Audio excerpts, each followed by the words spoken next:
아까 설명드렸지만 꼭 원수 접수 하시고, 두 개 다 보실 분은 두 개 다 하시고, AT 보실 분은 AT도 접수하시고. 기왕 보는 거 조금 힘들 때 둘 다 따놓으면, 하나라도 더 따면 플러스 1은 돼요. 이력서에 자격증 만약에 한 30개 써보세요. 그럼 웬만한 회사에서 다 붙여줘요. 맞죠? 자기네랑 크게 연관 없어도 만약에 자격증 2, 30개 있대요. 그러면 붙여줘요. 왜냐면 성실한 사람을 요구하잖아요, 회사에서. 그럼 자격증 2, 30개 따는 게 돈도 돈이지만 웬만큼 성실해갖고는 자격증 따지도 못해요. 맞잖아요. 자격증 하나 따는 거 지금 여기 나오는 것도 솔직히 쉬운 일 아니잖아요. 네. 근데 그거를 2, 30개를 만약에 갖고 있어. 근데 만약에 그게 또 우리 회사하고 다 연관이 조금씩은 있는 거야. 그러면 100%그 사람 뽑지. 네. 그건 어쩔 수 없는 거예요. 그래서 딸 수 있을 때 하나라도 더 따놓고. 저는 안 쓸 것 같아요. 안 쓸 수도 있어요. 제 개인적인 생각은 자격증은 따서 쓰면 좋고 안 쓰면 많은 거예요. 근데 언제 어떻게 쓸지 모르잖아요. 근데 아무것도 없어. 누가 취직시켜주겠대. 야, 근데 회계 자격증은 있어야 된다? 없어. 그러면 취직 못 시켜주잖아요. 그런 상황이 올 수도 있기 때문에 배우면 무조건 따세요. 안 배운 건 어쩔 수 없죠. 안 배웠으니까. 모르는 거니까. 근데 배웠으면 무조건 따놓으세요. 왜냐면 사람 일 몰라요. 저도 예전에 그러고 살았어요. 아이씨 안 해. 필요 없어. 이러고 살았었는데 나중에 그게 필요할 상황이 올 때가 있어요. 사람 일은 아무도 모르니까. 그래서 저 예전에 회사 다닐 때 제 좀 싸움닭이에요. 지금도 싸움닭인데 건드리면은 안 건드리면 천사인데 건드리면 악마니까. 예전에 회사 다닐 때 우리 부사장님이 밥 먹다가 제 싸운 얘기 했더니 앞으로 싸우지 말라고. 왜요? 그랬더니 너 나중에 임마 여자친구 만났다? 상견례 하러 갔다? 근데 그 남자가 나오면 어떡할 거냐? 틀린 말 아니잖아요. 사람 일 어떻게 될런지 모르니까. 예. 그 싸웠어. 근데 다음에 진짜 큰 계약이야. 하러 갔는데 그 사람이 담당자로 나왔어. 그럼 그 계약 안 되는 거잖아요.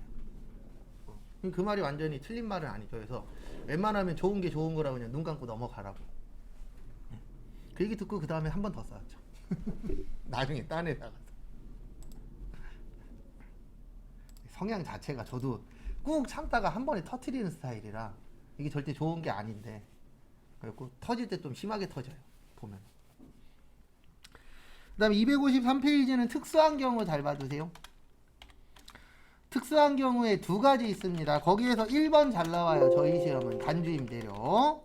그래서 간주는 진짜예요? 가짜예요? 가짜예요. 그래서 이거는 보증금에 대한 이자를 간주 임대료라고 합니다. 그래서 아마 앞으로 뉴스나 이런 쪽에 계속 나올 거예요. 이런 거 관련돼서는. 왜냐면 요즘에 사람들이 부동산에 관심이 많잖아요.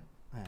근데 제 개인적인 생각으로는 앞으로 부동산으로 돈 벌기는 과거보단 힘들 거다. 왜냐면 너무 가격이 올라가 있잖아요. 떨어진다라고 해도 과거보단 비쌀 거라고요. 그러면 과거에 1,000만 원에서 1억 되는 거랑 1억에서 1억 5천 되는 거랑은 당연히 올라가는 건 똑같지만 내가 가져갈 수 있는 수익은 어떻게 될 거예요? 줄어들 거예요. 그건 어쩔 수 없어요. 가면 갈수록. 그래서 돈 많은 사람은 돈을 계속 버는 거고 없는 사람은 더 힘들어지는 건데 일단 간주는 가짜예요.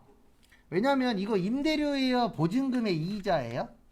보증금에 대한 이자예요. 네. 근데 이자 계산을 해서 임대료라고 생각하고 세금을 내라 이렇게 되어 있어요. 근데 문제는 뭐냐면 진짜다 가짜다? 가짜다. 가짜니까 날짜 정할 수 있어요? 없어요? 없어요. 그래서 이날로 하라고 되어 있어요. 과세기간 무슨 일이요? 종료일. 그래서 여러분들이 뭐 저뿐만 아니라 대다수의 사람들이 저거 있잖아요. 뭐가 있냐면 꿈이 나중에 늙어서 건물주 되는 게 꿈이죠. 그래서 건물주가 되시면 내가 생각한 것보다 부가세가 좀 더 나와요. 이거 간주임대료. 대부분 분들은 이거 몰라요. 근데 간주임대료라는 게 있어요. 근데 왜 있냐면은 불로소득이에요. 노동력 필요 없잖아요. 뭐만 있으면 돼요? 돈만. 근데 이게 이슈화가 되면은 국가에선 절대 좋은 게 아니에요. 앞으로 일할 자리는 많은데 일할 사람이 없을 거예요. 근데 사람이 없어서 일할 사람이 없는 게 아니고 사람들이 이쪽으로 몰려들고 있어요. 계속. 불로소득 쪽으로. 이게 절대 좋은 거 아니에요.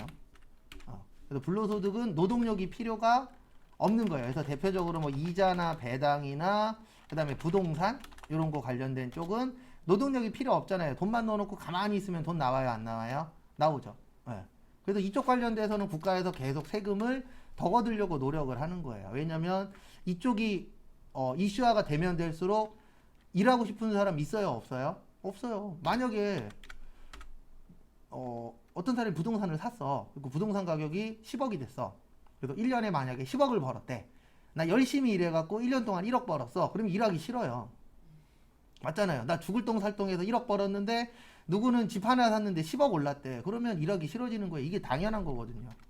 그러면은 사람들이 이쪽으로 몰리잖아요. 그럼 원래 소득이라는 건 이게 꼭 맞는 얘기는 아니지만 요즘에는 일해서 돈 버는 게 가장 보람돼요. 맞죠? 일 열심히 해갖고 돈 벌었대. 근데 요즘 사람들은 그렇게 생각 안 하죠. 이걸로 돈 벌었대. 그러면 능력자. 좋은 거야. 네. 근데 대부분 능력자보다는 그냥 타이밍이 어떻게 맞은 거고, 그 다음에 본인이 예측한 게 맞은 거지. 그거 안 맞을 수도 있어요? 없어요? 있어요. 그래서 저는 TV에 나와갖고 자기 이런 걸로 돈 벌었다 자랑하는 건 괜찮은데 어느 정도권만 했으면 좋겠어요. 왜냐면 이거 들을 때마다 이제 저는 솔직히 관심이 없어요. 그래서 보지도 않는데 몇몇 사람들은 나도 저거 해야지. 그리고 머릿속에 무슨 생각만 있냐면 시드버니 만들어야 돼. 다 그 생각밖에 없어요. 요즘 젊은 사람들. 근데 중요한 게 이걸로 성공하는 사람들이 과연 몇 프로나 되냐고요. 5, 60대가 바보예요? 부동산 안 샀잖아요. 5, 60대가 많이 예전보다. 20, 30대가 많이 샀죠. 왜 5, 60대가 많이 안 샀어요? 5, 60대가 봤을 때 또 옛날 생각이 나는 거죠. 이렇게 올랐다가 떨어진 적이 있었어요? 없었어요? 있었어요. 그게 무서워서 못 사는 거예요. 왜냐면 떨어졌을 때 그 리스크가 어마무시하니까. 10억짜리 샀는데 3억 됐어.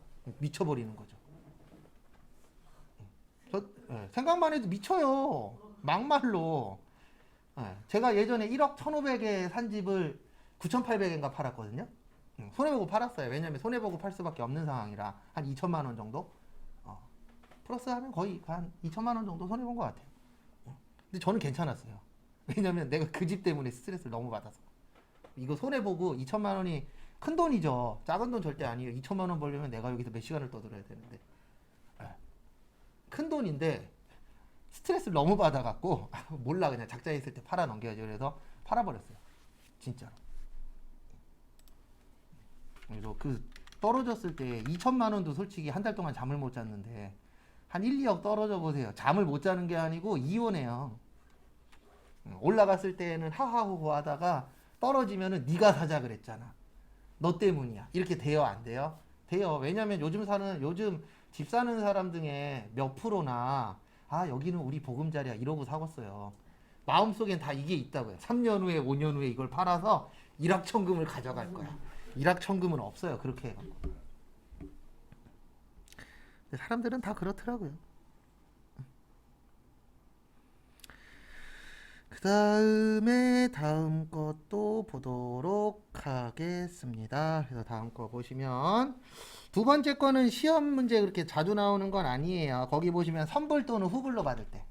그러니까 우리가 부동산 임대를 한 다음에 선불 또는 후불로 받는 경우가 발생할 수 있어요. 근데 후불은 솔직히 없고, 후불하면 도망가잖아요, 우리나라 사람은. 근데 요거는 있어요, 종종. 그래서 뭐 3개월치를 한 번에 내서 3개월 동안 빌려주고 이런 경우 있어요, 없어요? 있죠. 근데 문제는 뭐냐면 날짜 문제가 걸려요. 왜냐면 이렇게 빌려줄 수도 있잖아요. 3월부터 5월 300만 원. 그럼 어떤 문제가 생기냐면 3월 달은 일기 예정이에요. 맞죠? 그 다음에 4월하고 5월은 일기 뭐예요? 확정이에요. 이런 날짜 문제가 생겨요. 그래서 얘도 그냥 날짜가 애매한 것들은 대부분 다 그냥 과세기간 종료일로 하는 거예요. 왜냐면 국가에서 뭐만 거두면 돼요? 세금만 거두면 되죠. 그 정확한 그 기간 안에만. 그래서 두 개 다 무슨 날짜로 보는 거예요? 종료일로 보는 겁니다. 뭘로 본다고요? 종료일. 그거 참고하시고.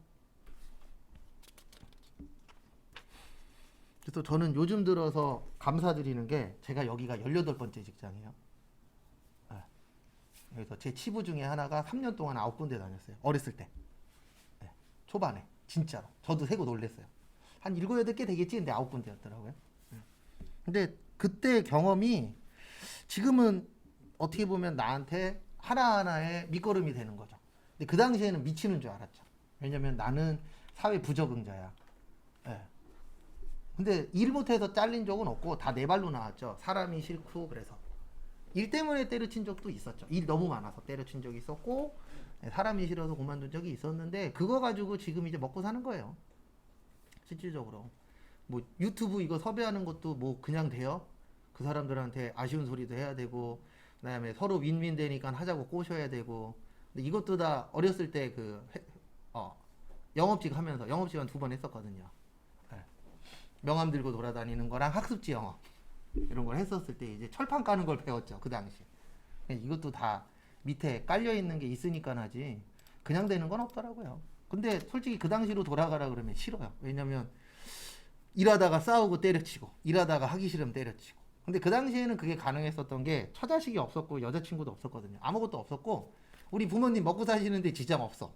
네. 그러니까 하다가 싫으면 때려치는 거예요. 근데 지금은 이제 그걸 못하죠. 때려치더라도 다음에 먹고 살 거를 준비하고 때려쳐야죠. 근데 나이 들면 들수록 철이 들기는 해요. 근데 그런 건 없어요. 완전히 바뀐다 이런 건 없어요. 군대 갔다 오면 바뀔 것 같죠? 네. 처음 휴가 나왔을 때만 바뀌어 있고요. 그 다음에 똑같아요. 조금 나아지긴 해요. 왜냐하면 군대 가서 고생을 좀 하니까. 그래서 뭐 타소 고생은 돈 주고도 한다 그러는데 앞으로 그런 말은 없어질 거고 고생 안 하는 게 가장 좋긴 하죠. 그 다음에 255페이지 영세율과 면세 거기 보시면은요 영세율을 우리가 다른 말로 완전 면세 제도라고 하고요. 면세는 불완전 면세 제도라고 하는데 이유는 하나입니다. 둘 다 안 내는 건 똑같은데 영세는 돌려줘요. 돌려주는 걸 뭐라 그래요? 환급. 면세는 안 돌려줘요. 마이너스가 나와도. 그 다음에 영세율은 주로 수출이고 면세는 우리가 살아가는데 뭐 한 거요? 필요한 거. 그 다음에 면세 같은 경우에는 역진성 완화도 있고요. 그 다음에 뭐 발행해요? 계산서. 그 다음에 영세율은 환급 가능한데 조기 환급이라는 걸 해줘요. 15일. 왜냐면 우리나라는 수출로 먹고 사는 나라입니다. 그래서 국내 거래도 중요하지만 모두 중요해요. 수출도 중요해요. 그래서 수출하는 회사한테 혜택을 많이 줍니다. 그 혜택 중에 하나가 돌려주고 그 다음에 영세율 같은 경우에는 이것도 가능해요. 매달 신고도 가능하고 2달에 한 번도 가능하고 3달에 한 번도 가능합니다. 근데 뭐는 안 된다 그랬죠? 예정 확정 섞어서 신고하는 건 안 돼요. 그러니까 예정은 예정끼리 확정은 확정끼리인데 한 달에 한 번, 2달에 한 번, 3달에 한 번 마음대로 해라 라는 혜택을 주는 거예요. 왜냐하면 수출이 중요하니까. 그래서 나중에 이제 취업하실 예정이잖아요. 그래서 취업하려고 만약에 무역회사 같은 데 가잖아요. 그러면은 회사 사장님이 자랑하는 게 있어요. 처음엔 저도 몰랐을 때 와 대단한가 보다 그랬는데 그냥 별거 아니에요. 그 금자탑이라고 있어요. 100만 불 수출하면 100만 불 금자탑, 300만 불 수출하면 300만 불 금자탑 이런 식으로 국가에서 근데 이게 1년에가 아니에요. 이 회사가 태어났을 때부터 누적해갖고 100만 불 넘으면은 100만 불 금자탑이라고 해서 탑 요만한 거 줘요. 국가에서. 예. 그 다음에 이게 금액이 올라가면 올라갈수록 탑의 크기가 어떻게 돼요? 커져요. 예. 그리고 국가에서 몇백만 불, 몇백만 불에서 주는 탑이 있어요. 그거 꼭 자랑해요. 왜냐면 국가에서 주는 거고 우리 회사가 이만큼 수출을 했다. 예. 근데 그런 거 다 필요 없고요. 그냥 우리는 딱 2개만 있으면 돼요. 일 적당히 하고 월급 많이 주면 땡이에요. 맞죠? 그런 데가 없어서 그렇지. 근데 일이 너무 없어도 문제입니다. 전 일이 너무 없어서 그만둔 적도 있었어요. 하루에 3분이래요. 진짜로. 7시간 57분 동안 인터넷 들어가서 고스톱도 치고 채팅도 하고 막 별의별 거 다 해요. 네. 왜냐면 하루에 매출액도 거의 없고 그 다음에 뭐 일반적으로 뭐 없어요. 영수증 3개 5개 하면 끝이에요. 3개 5개 5분에서 10분이면 끝나거든요. 그 회사 그만뒀었던 이유는 우리 회사 망할 것 같아. 그거 망했잖아요. 그래서 그만둔 적도 있었고 또 한 군데는 일이 너무 많아서 그만뒀었고 거기 회사 다닐 때는 집에 10시 전에 가본 적이 없는 것 같아요. 그리고 가는 날이 장날이라고 제가 희한하게 좀 저게 있어요. 일복이 좀 있어요. 그 회사에서 일 원 없이 했죠. 토요일 날도 혼자 출근하고. 그런 회사는 다니지 마십시오. 너무 힘들어요. 그 다음에 257페이지 요거 잘 나옵니다. 면세 관련된 거. 그래서 거기 면세 보시면은요, 동그라미 1번에 역진성 완화라고 있어요. 그래서 면세 나오면 역진성 뭐 하기 위해서? 완화해 주기 위해서. 역진성이 뭐냐면 많이 버는 사람이나 적게 버는 사람이나 똑같이 세금 내는 걸 무슨 성이라 그래요? 역진성이라 그래요. 근데 참 재밌는 게 요즘 분들은 세금에 대해서 모르시는 분들은 이걸 평등하다라고 봅니다. 근데 평등한 게 아니에요. 네, 많이 벌면 많이 내라, 적게 벌면 적게 내라라고 되어 있습니다. 세법에서는. 근데 대부분 분들이 세금 공부를 한 적이 없잖아요. 그러다 보니까 그냥 이렇게 생각하는 거죠. 모나미 볼펜에 부가세가 100원 있대. 그럼 100만 원 버는 사람이 그 물건 사도 100원. 1000만 원 버는 사람이 그 물건 사도 얼마예요? 100원. 공평해. 이렇게 보는데 세법에서는 그게 공평한 게 아니고 그걸 역진성이라고 해요. 그래서 그거를 완화시켜주기 위해서 있는 게 무슨 세예요? 면세. 그 다음에 시험 문제는 이거 많이 물어봐요. 종류. 그래서 거기 밑에 박스 보시면 미가공 식료품은 면세예요. 근데 가공 식료품은 과세입니다. 그래서 가공된 것들 많죠. 뭐 참치 통조림이나 대표적으로. 그 다음에 뭐 3분 카레나 이런 것들은 가공된 거잖아요. 가공된 거는 다 세금 내셔야 돼요. 그 다음에 미가공 식료품은 국내나 수입이나 다 면세입니다. 그래서 이제 저 시즌이 왔죠. 김장의 시즌. 네. 근데 문제가 김장 가격이 올라가고 있죠. 그래서 수입을 꽤 해갖고 올 거예요. 그래서 가격을 어느 정도 조정을 할 겁니다. 근데 그런데 써야 되기 때문에 세금을 내면 안 돼요. 외국산이라 그래서. 그래서 국가에서도 그런 걸로 조율하는 경우 있어요, 없어요? 있잖아요. 계란값도 좀 떨어뜨려 보려고 외국에서 수입해 왔었잖아요. 계란. 몇천 판, 몇만 판 막 이렇게. 그래서 조율을 좀 조정을 해야 되니까. 그 다음에 2번 국내 생산 비식용 미가공 농축수 임산물. 안 먹는 거는 국내 것만 됩니다. 그래서 대표적인 게 꽃. 그 다음에 시험 문제에 나왔었던 애완용 돼지. 이런 것들은 뭐만 된다고요? 국내만 면세예요. 근데 먹는 거는 국내나 수입이나 다 뭐예요? 면세입니다. 가공되지 않은 것들은. 그거 좀 보시고요.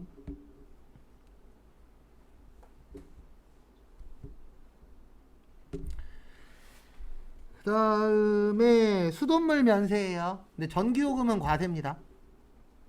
전기는 과세인데 수돗물은 뭐예요? 면세예요. 그거 참고하시고. 그 다음에 연탄, 무연탄 5번에 역외군속 용역 잘 봐주세요. 역외군속 용역에서 시험 문제 잘 나오는 건 이거 잘 나와요. 뭐 잘 나오냐면은 시외버스, 고속버스 있죠? 고속버스에서는 일반 버스만 면세예요. 요거 봐주시고, 그 다음에 또 봐주셔야 되는 게 요거 있습니다. 뭐 있냐면은 전세버스만 세금계산서 발행이 가능하다라는 거, 요것도 좀 봐주세요.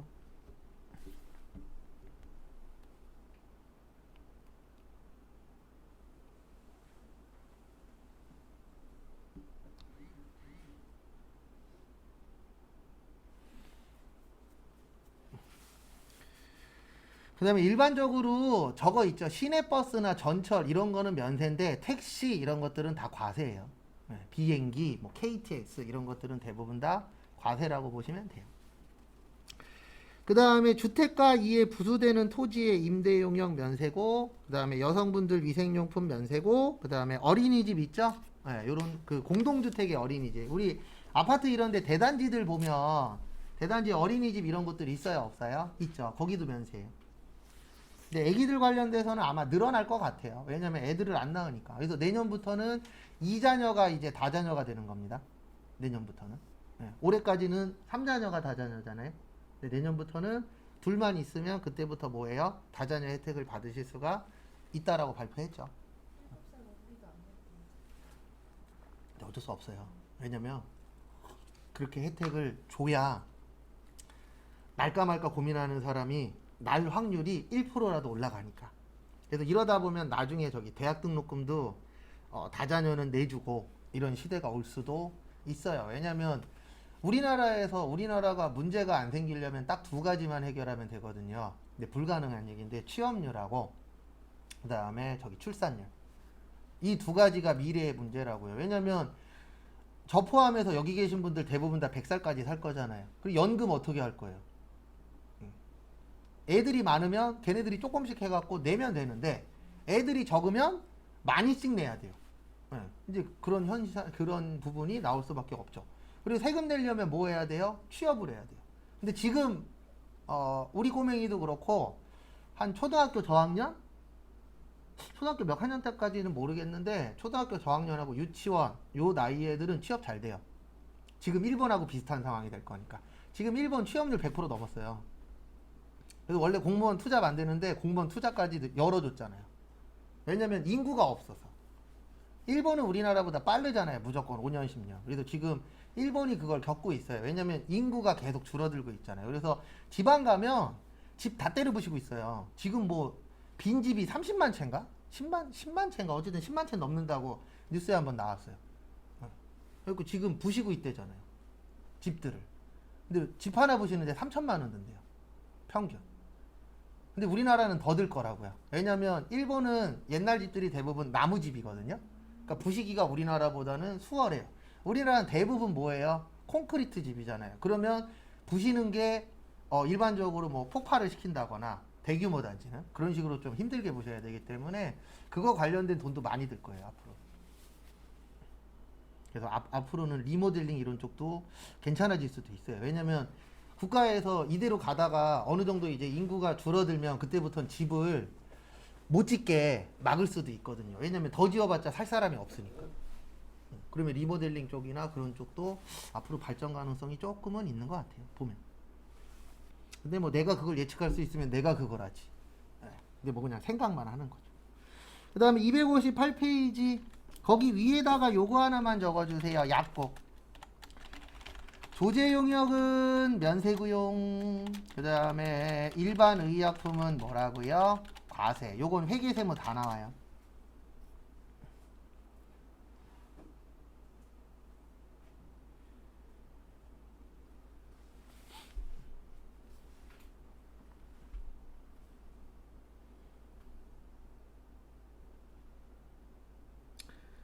참고하시고 그 다음에 미용 목적의 성형수술도 과세예요.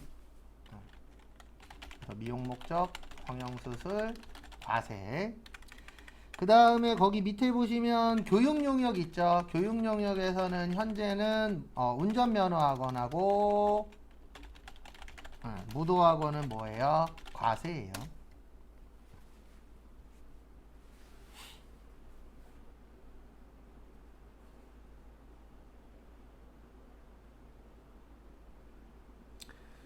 그 다음에 거기 기타에서는 하나만 보세요. 수집용 우표도 과세입니다. 우리 우표가 있고 수집용 우표 있잖아요. 수집용 우표는 대부분 취미죠. 그래서 취미로 하시는 거는 과세다. 그거 좀 봐두시고. 그 다음에 259페이지 거기 박스 좀 보도록 하겠습니다. 지금까지 시험은 무려 한 번 나왔어요. 요거는 임대 용역이에요. 그래서 우리가 임대사업자라고 얘기하시는 분들 있어요? 없어요? 있죠. 그래서 내가 이 집을 지어서 임대를 할 거야. 그럴 수 있잖아요. 그럼 그 집을 지을 때에 이렇게 지으면 혜택을 주는 거예요. 우리 주택 면적이 있고 그 다음에 상가 면적이 있어요. 거기에서 말하는 건물이 상가예요. 뭐라고요? 상가. 그래서 주택 면적을 더 크게 해서 지으면은요 전부를 주택으로 인정을 하는 거예요. 그러면 어떤 혜택이 있냐면 부가가치세 면세가 될 수가 있어요.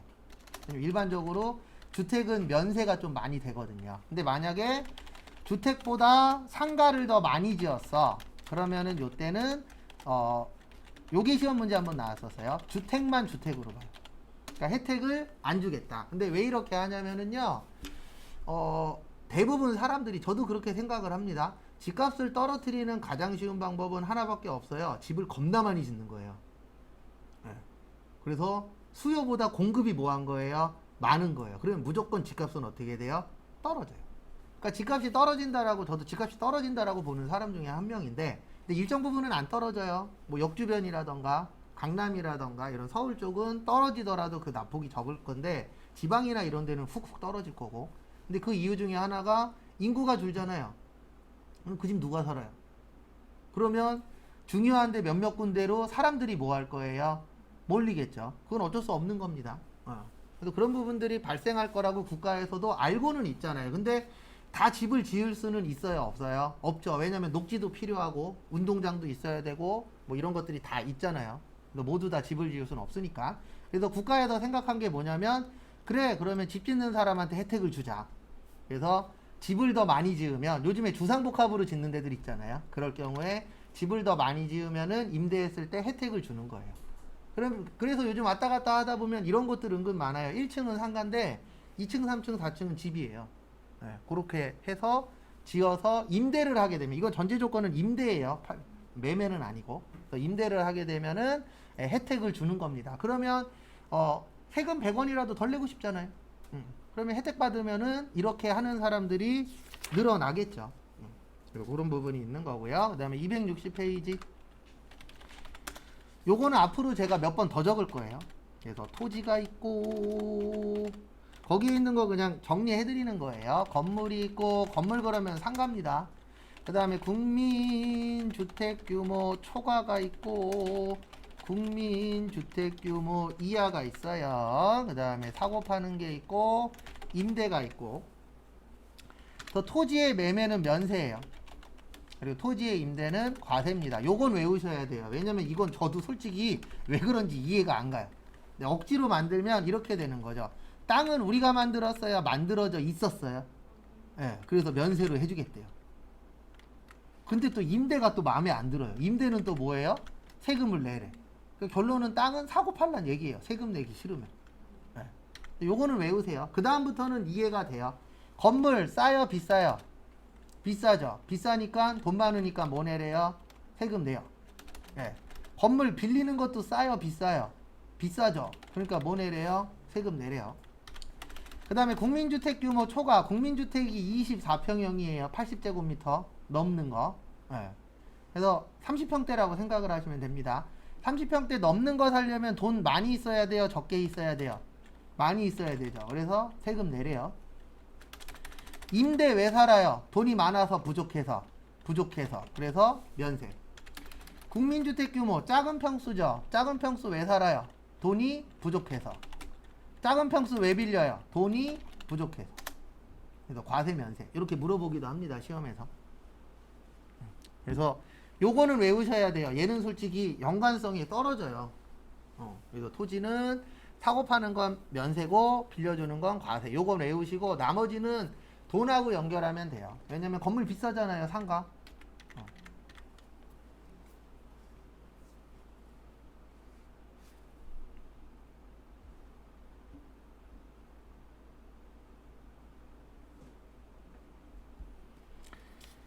참고하시고요. 그 다음에 밑에 3번 보시면 조세특례 제한법이라고 있어요. 그래서 아까 이야기했던 국민주택 관련된 것들은 대부분 면세고 영유아용 기저귀하고 분유도 뭐예요? 면세예요. 근데 시험에 나온 적은 없습니다. 그 다음에 261페이지 면세 포기의 별표 3개 치세요. 이것도 가끔씩 나와요. 우리가 혜택도 받지만 포기할 수 있는 것들도 몇 가지 있어요. 그 중에 하나가 면세의 뭐예요? 포기예요. 근데 그냥 되는 건 아니고 영세율이 적용될 때. 왜 그러냐면 면세가 좋은 거예요? 영세가 좋은 거예요? 영세가 더 좋은 거예요. 왜냐면 영세는 돌려받을 수 있다.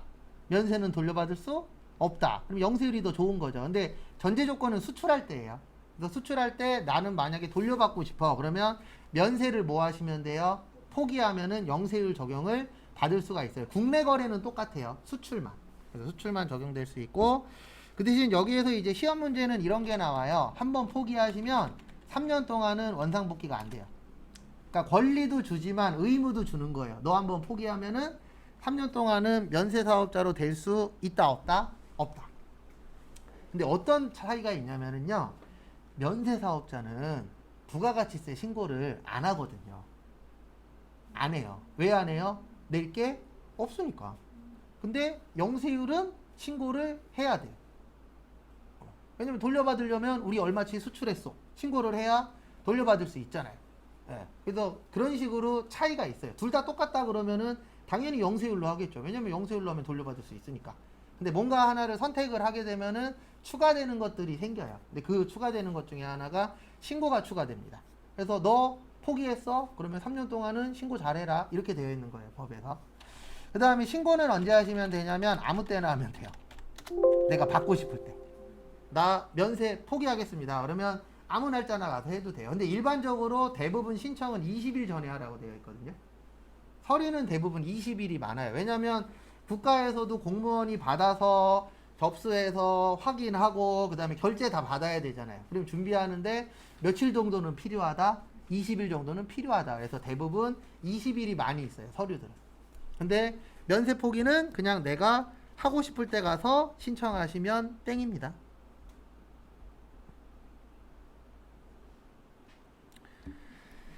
그 다음에 262페이지. 근데 문제는 하나예요. 이 동네의 문제는 범위는 넓은데 무려 몇 개 나온다고요? 3개. 그게 제일 문제예요. 그러니까 원가회계가 가장 좋은 이유가 뭐냐면 범위가 좁은데 5개 나와.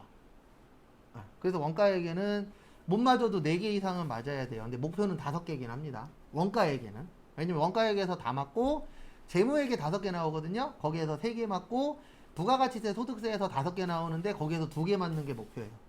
우리 목표는. 그래서 재무회계 3개, 원가회계 5개, 부가가치세 소득세 2개. 그래서 몇 개 맞추는 게 목표예요? 10개. 원가회계 쪽이 제일 만만해요. 왜냐면 범위가 좁은 데에서 많이 나오니까. 그 다음에 262페이지 과세표준이라고 있습니다. 제가 과세표준 나오면 앞으로 이렇게 종종 적어드릴 거예요. 매출, 공급가액. 그 다음에 공급가액의 뜻은 부가세 별도. 그 다음에 공급대가의 뜻은 부가세 포함. 그 다음에 납부세액 어떻게 구한다고요? 매출세 마이너스 매입세. 매출세 계정 과목 부가세 예수금. 그 다음에 매입세 계정 과목 뭐예요? 부가세 대급금.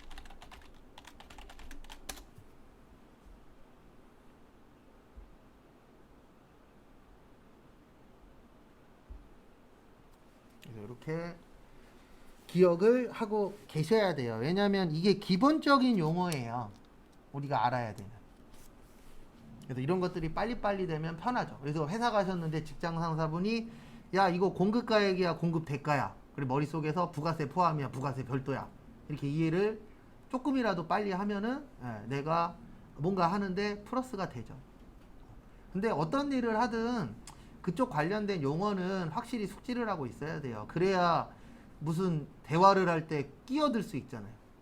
제일 힘들 때가 언제냐면 대화하는데 내가 모르는 대화할 때. 그럼 그냥 옆에서 응 이것만 하잖아요. 왜요? 모르니까. 아는 척만 하고 있는 거죠. 그러다 물어보면 몰라 이렇게 되는 거죠. 근데 회사 일은 내가 알아야 되잖아요. 특히 내 업무 관련돼서. 그래서 뭔가 새로 한다라는 게 그래서 어려워요. 그래서 은근 이런 분들도 많아요. 이직하려고 이거 배웠다가 이직 못하고 다시 본인이 하던 걸로 가시는 분들도 은근 있어요. 왜냐면 해봤는데 나하고 안 맞아. 이런 분도 있을 수 있고 그 다음에 실제 이런 분도 있었거든요. 예전에 이제 수학 선생님이셨는데 뭔가 이제 오판을 한 거예요. 뭘 오판을 했냐면 잘못 생각했냐면은 자기가 수학 쪽에서 일을 했으니까 회사를 들어갈 때 경력직으로 들어갈 수 있을 것이다라는 잘못 생각을 한 거예요. 처음 들어가면 나이 이런 거 상관없이 뭐 수학이랑 회계랑 뭔 상관이에요. 숫자라는 것만 똑같지. 면접 보러 갔다 온 다음날 수강 포기를 해버렸어요. 근데 그 이유가 뭐였냐면 월급이 안 맞는다고. 당연히 안 맞죠. 이직할 때 월급 맞추기 어려워요. 자기가 예전에 이렇게 받았어. 그쪽에서 그렇게 받은 거잖아요. 그러면 그런 분들은 동종업종에서 계속 해야 돼요. 이직하기가 뭔가 새로 한다라는 게 그래서 힘들어요. 왜냐면 내가 만약에 새로운 일을 배워서 그쪽으로 크고 싶어. 처음엔 무조건 최저임금이에요. 그나마 지금은 법이 좋아졌으니까 최저임금이라도 주죠. 옛날에 막 30만원, 50만원 이렇게 받고 아니면 안 받고 일만 가르쳐 주십시오. 이런 분들도 많았었잖아요. 과거에. 근데 지금은 그랬다가 법에 걸리니까 대부분 최저임금은 주죠. 일 시키면. 그래도 최근에 저기 뭐지? 당나귀기? 거기에서 김병현 씨 식당 하고 있는데 거기에 그 뭐냐 예전 야구 선수 와갖고 자기 알바생으로 써달라고. 그랬더니 김병현 씨가 딱 한마디 했잖아요. 너 고민 많이 하라고. 나도 힘들다고. 예, 왜냐면 장사가 쉬운 게 아니잖아요. 지금 마이너스래요. 근데 김병현은 뭐 미국에서 연금 나오잖아요. 박찬호도 나오고. 그 연금이 장난 아니에요. 몇 년 이상 풀타임으로 뛰면 연금 나오는 게 있대요. 미국에서. 근데 그게 뭐 몇 억? 몇 천만 원은 아니고 1년에 거의 억 단위 되는 것 같던데. 그냥 가만히만 있어도 그 돈 들어오는 거예요. 그걸로 버티는 거지. 아니죠. 심심하다라기보다는 본인도 이걸로 해서 이제 키우고 싶은 거죠. 근데 식당 하는 이유가 저번 주에 보니까 저거라 그러더라고요. 조금이라도 값을 싸게 해서, 예, 전라도 광주에서도 서울에서 먹을 수 있는 걸 먹게 해주고 싶었다. 약간 그 마인드인 것 같더라고요. 왜냐면 자기는 먹고 사는데 크게 지장은 없으니까. 근데 힘들다라고 계속 얘기하더라고요. 예.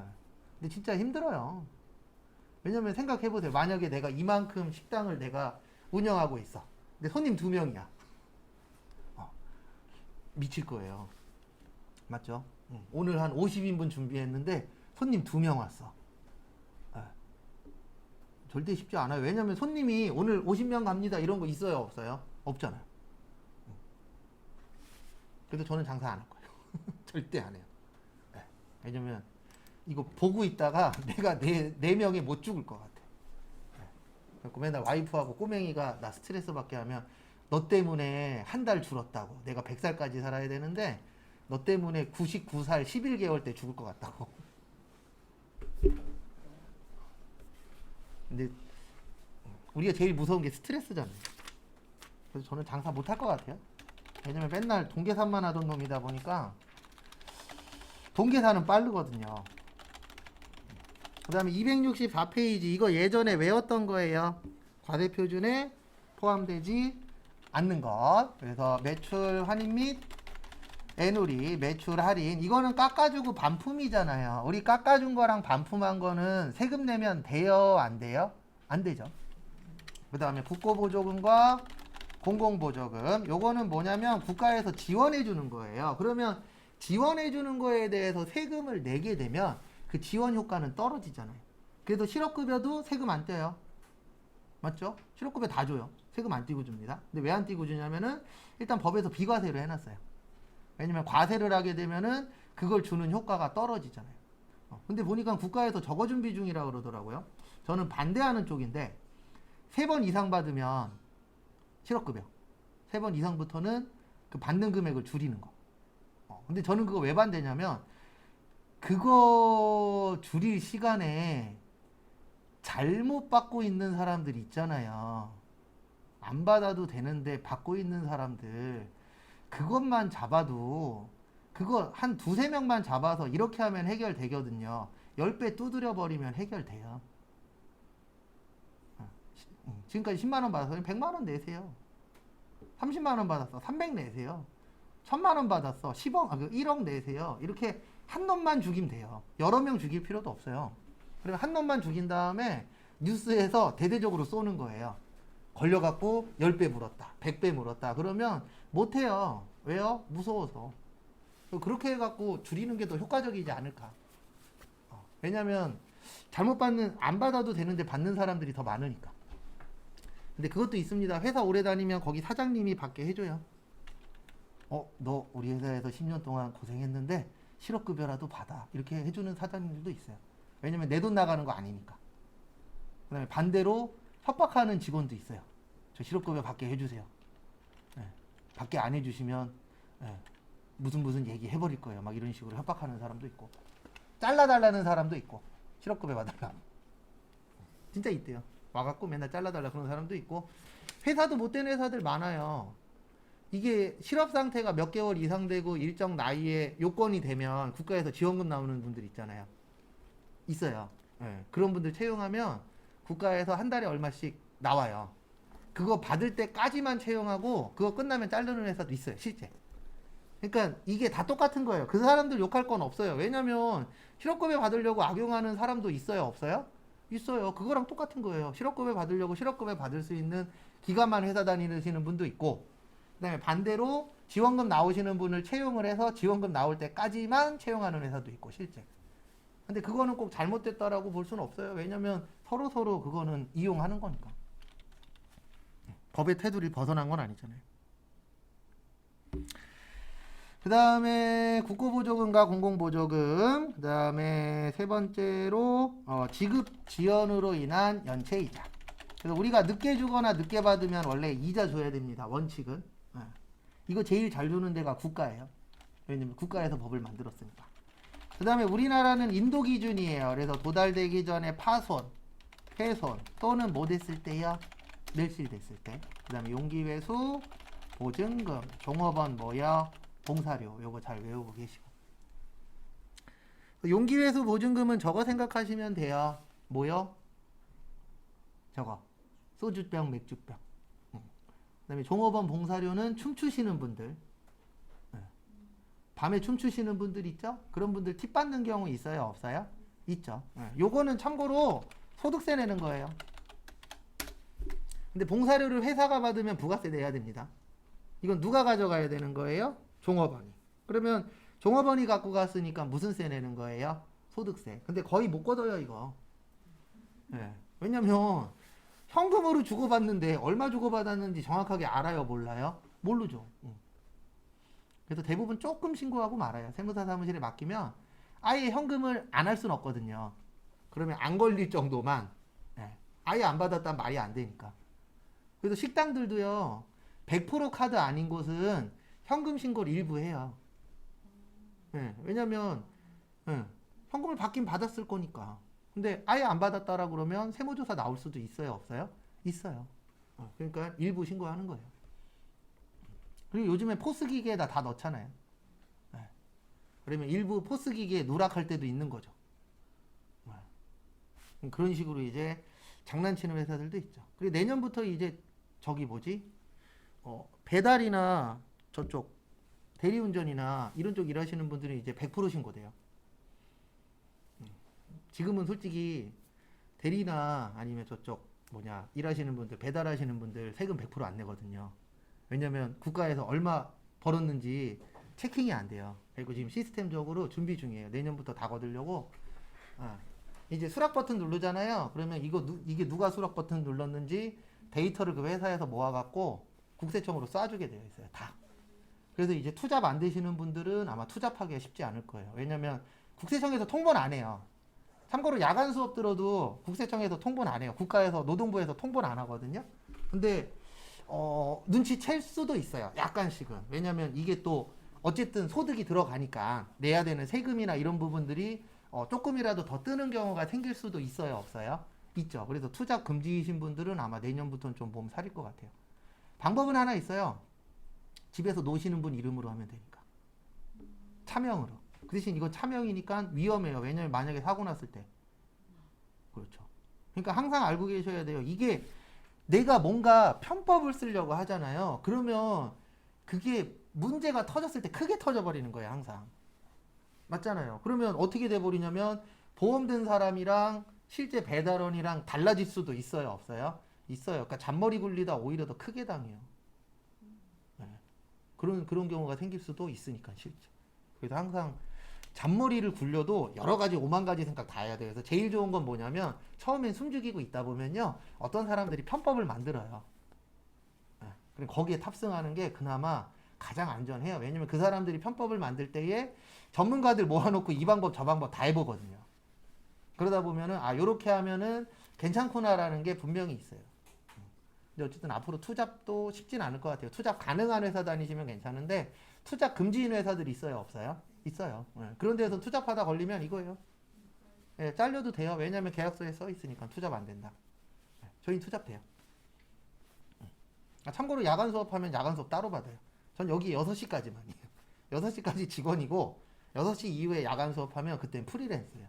그리고 돈 따로 받아요. 저희. 대부분 그래요. 왜냐면 여기 자체가 6시까지 계약되어 있는 거고 8시간 수업을. 그래가지고 야간 수업 얼마나 힘든데요. 야간 수업 제일 힘들어요. 왜냐면 8시간 떠들었죠. 야간에 3시간 더 떠들면 하루에 몇 시간 떠드는 거예요? 11시간. 사람 미쳐요. 어떨 때는 멘탈 날라가요.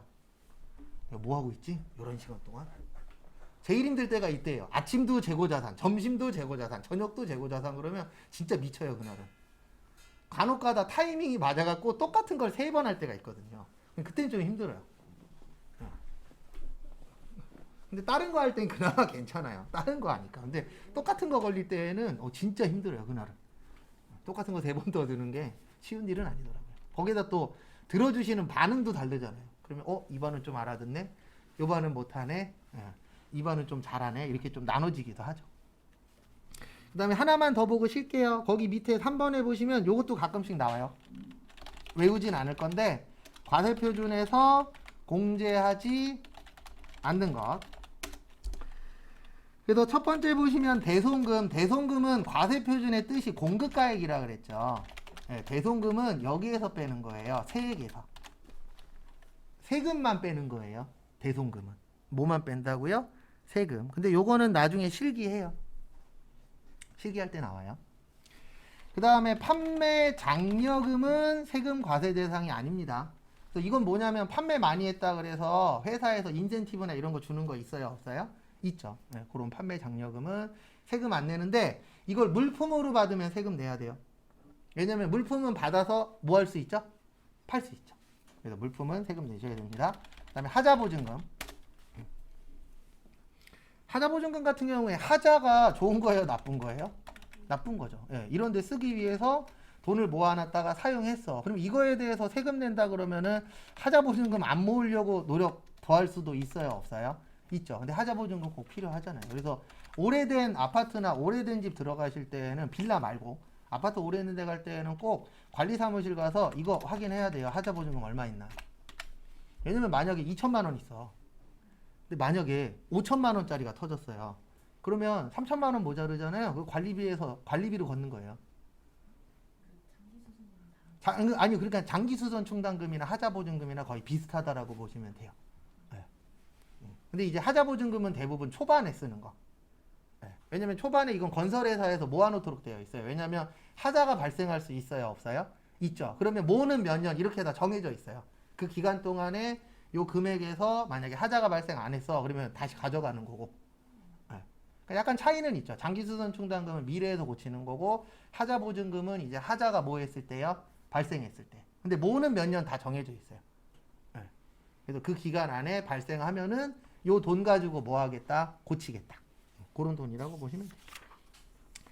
네, 잠깐 쉬었다가 12시 40분에 뒤에 있는 거 조금 더 보도록 하겠습니다. 그리고 참고로 이론은 내일 끝낼 거예요.